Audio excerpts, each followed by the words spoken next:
There are thousands of trees and shrubs that you can plant to help improve your hunting property. We're located in Pennsylvania, so we sell a lot of trees to hunters in Pennsylvania for their properties. The three most popular trees for hunters to plant are the green giant arborvitae, river birches, and a host of viburnums. These trees have some features that every hunter would like. First, they're not expensive. Second, they're easy to grow. And third, the deer will not eat them back to the ground after you've planted them. And that's important because you need to have a plant that has some deer resistance in order to get up to size where it actually performs the duty that you want the plant to perform. This is an eastern red cedar transplant that we put in the soil in May. The weather was good, and for a couple of weeks we got adequate moisture and time for this tree to get established. It now went through a dry period in July and August, and we had virtually no losses in the field. We like a heavy transplant when we're starting out in the springtime because a heavy transplant can withstand dry weather should it occur after planting. The eastern red cedar is easy to grow, and it grows in a wide range of soils. This is an area where we planted white pine. These were also 9 to 12 inches, and now at the end of the summer they are about 15 to 18 inches tall. We did not lose any trees in this field for transplanting, and we attribute that to the fact that we had the trees in time. They were large enough to have some reserves to last through any part of the dry season that we had this year. We sell a lot of these seedlings. We sell all kinds of seedlings. So if you need seedlings or transplants, give us a call. But we do not recommend seedlings be placed directly into the field or into your landscape. We like to grow seedlings in pots and grow them up. And after they're grown up, then they make great candidates for being put out into the field. We like to have a high success rate when we plant because we don't want to have to go through the field and replace things that die.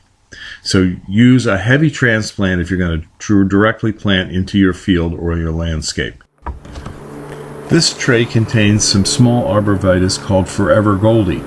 They are well developed upstairs, but the root system wasn't well developed, so we decided we would just take these and grow these out in 1-gallon pots and so that we could get a better root system on them before we put them out into the field.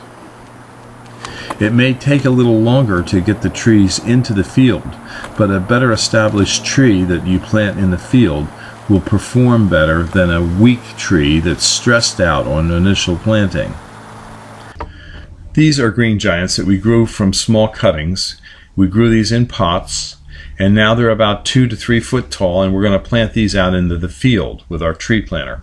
Our tree planter can plant, if all conditions are good, between 3,000 to 4,000 trees in a day with a 4-man crew. The planter puts them in a nice long straight row, which makes the mowing and care for the trees easy.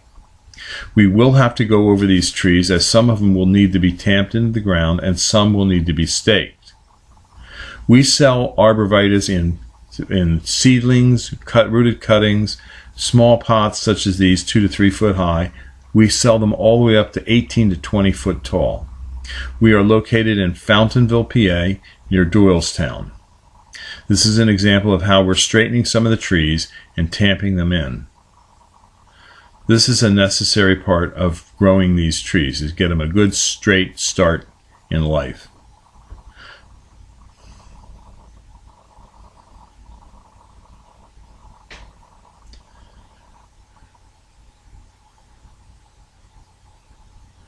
Some will need to be staked. We can try and straighten that by hand, but it probably will not last very well. So we'll put a small bamboo stake on it for about 6 months. If you have any questions, you can call us about trees and shrubs at Highland Hill Farm. We're on Route 313 in Fountainville, PA. Our telephone number is 215-651-8329. Thank you. The Obama administration is making many people fill out Form 4473. It's a transactional record for the government when you buy certain items. It makes you declare whether you're Hispanic, Latino, or not. And then you must check whether you're also Asian, Indian, Black, Pacific Islander, or white. At Highland Hill Farm, we will never ask you any of these intrusive questions that the Obama administration forces many retailers to ask their clients.